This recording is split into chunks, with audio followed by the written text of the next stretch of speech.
Assalamualaikum warahmatullahi wabarakatuh. Selamat pagi, Shalom, Om Swastiastu, Namo Buddhaya, salam kebajikan dan salam sejahtera. Sebelumnya kami berterima kasih karena telah diberikan kesempatan untuk mempresentasikan hasil ulasan materi kami mengenai prinsip dasar sistem manajemen lingkungan, khususnya AMDAL dan UKL, UPL di sektor hulu migas.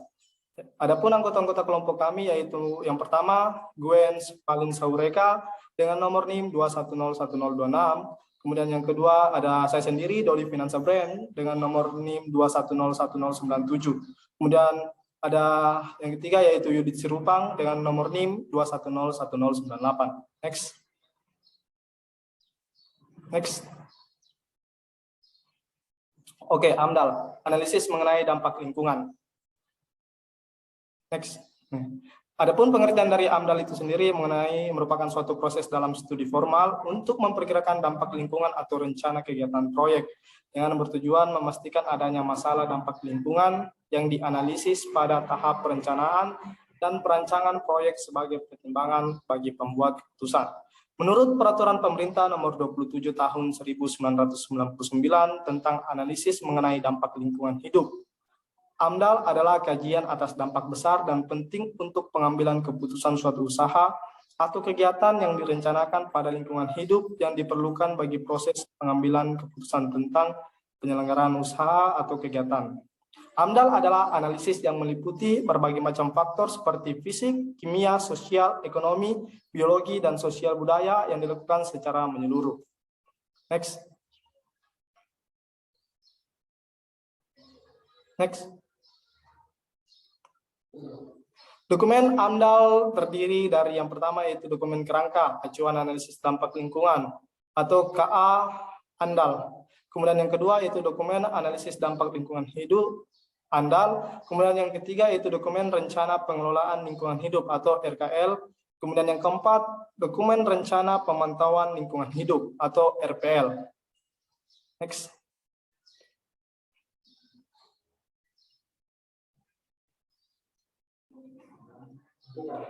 Fungsi AMDAL antara lain ialah yang pertama sebagai bahan perencanaan pembangunan wilayah, kemudian yang kedua membantu proses dalam pengambilan keputusan terhadap kekayaan lingkungan, terhadap rencana usaha atau kegiatan, kemudian yang ketiga yaitu memberi masukan dalam penyusunan rancangan rinci teknis dari rencana usaha atau kegiatan, kemudian yang ketiga yaitu memberikan masukan dalam penyusunan rencana pengelolaan dan pemantauan lingkungan hidup.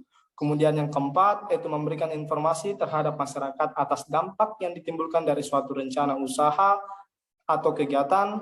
Kemudian yang kemudian tahap pertama dari rekomendasi tentang izin usaha, dan berikutnya itu merupakan sensitif dokumen dan legal dokumen, dan yang terakhir yaitu izin kelayakan lingkungan. Next.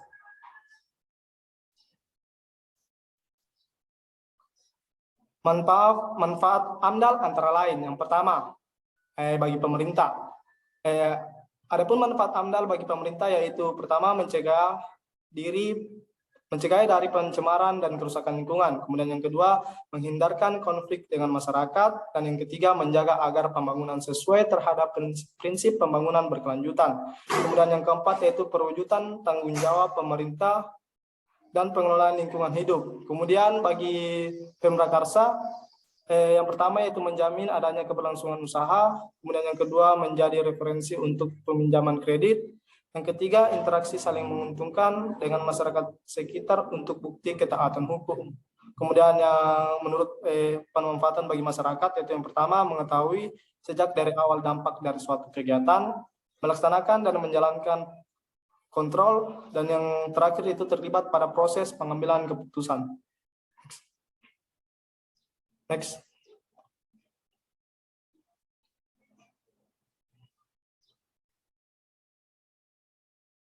Adapun dasar hukum mengenai AMDAL yang pertama itu Peraturan Pemerintah Nomor 22 Tahun 2021 tentang penyelenggaraan perlindungan dan lingkungan hidup. Kemudian yang kedua itu Undang-Undang Nomor 32 Tahun 2009 tentang perlindungan dan pengelolaan lingkungan hidup. Kemudian yang ketiga yaitu Peraturan Pemerintah Republik Indonesia Nomor 27 Tahun 2012 tentang izin lingkungan. Kemudian yang terakhir yaitu Peraturan Menteri Lingkungan Hidup Nomor 5 tahun 2012 tentang kegiatan wajib AMDAL. Next.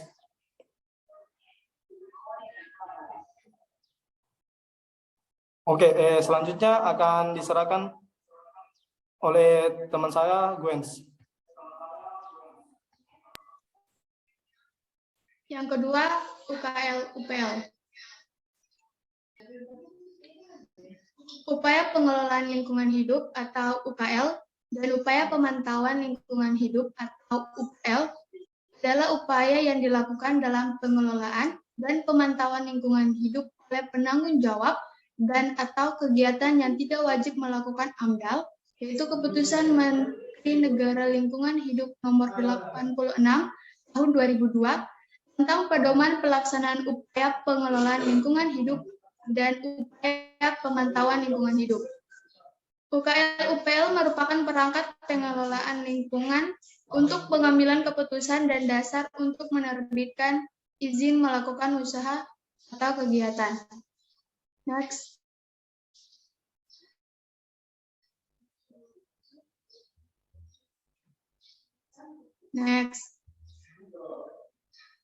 Fungsi UKL dan UPL itu sebagai syarat untuk memperoleh izin dan atau kegiatan dan menjadi acuan dalam menggunakan pengelolaan dan pemantauan lingkungan hidup. Kriteria wajib UKL dan UPL. Yang pertama, kesederhanaan dan kemudahan proses prosedur. Yang kedua, efektivitas hasil dari pengelolaan dan pemantauan lingkungan hidup. Next.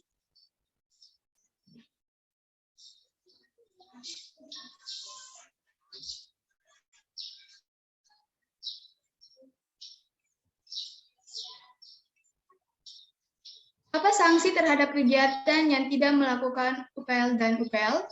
Yang pertama, sesuai ketentuan yang berlaku, sanksi administratif dapat dikenakan bagi usaha atau kegiatan yang tidak menyusun UKL-UPL, yaitu tidak akan diberikan izin usaha yang sifatnya mengikat atau dominan atau tetap operasi. Yang kedua, sanksi pidana dapat diberlakukan bagi usaha atau kegiatan yang tidak menyusut UKL-UPL dan kegiatan tersebut mencemari lingkungan hidup, yaitu sesuai dengan Undang-Undang Nomor 23 Tahun 1997 tentang pengelolaan lingkungan hidup.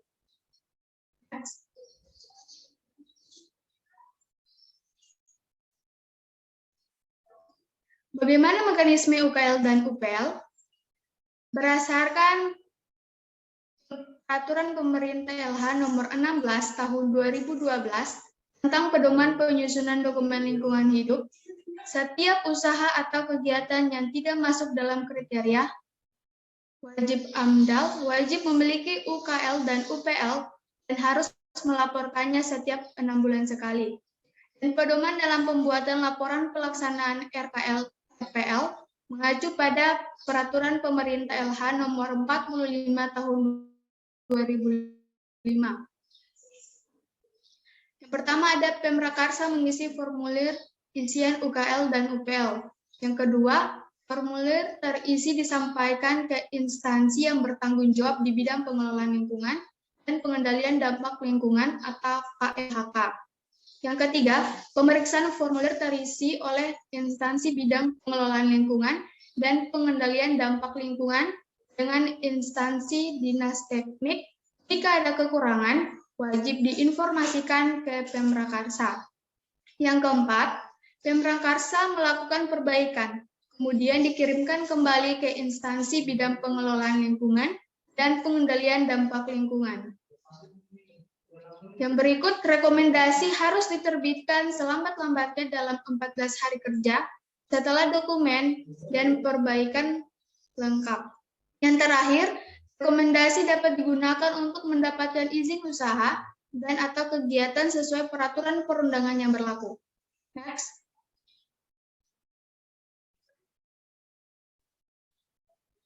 Yang berikut adalah SPPL. Apa itu SPPL?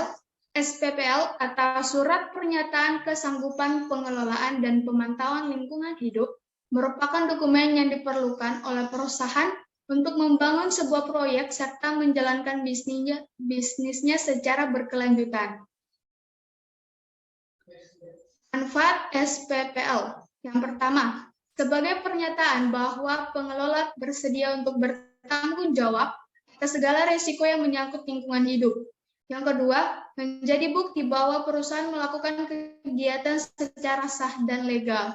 Yang ketiga, minimalisir dampak lingkungan hidup. Yang keempat, sebagai bahan perencanaan tata ruang kota pemerintah. Yang kelima, bukti kepatuhan terhadap regulasi pemerintah. Yang keenam, jaminan keberlangsungan kegiatan bisnis. Dan yang terakhir, jadi alat bukti jika sewaktu-waktu terdapat konflik.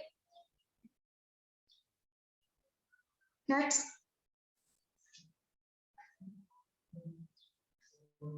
Dasar hukum SPPL.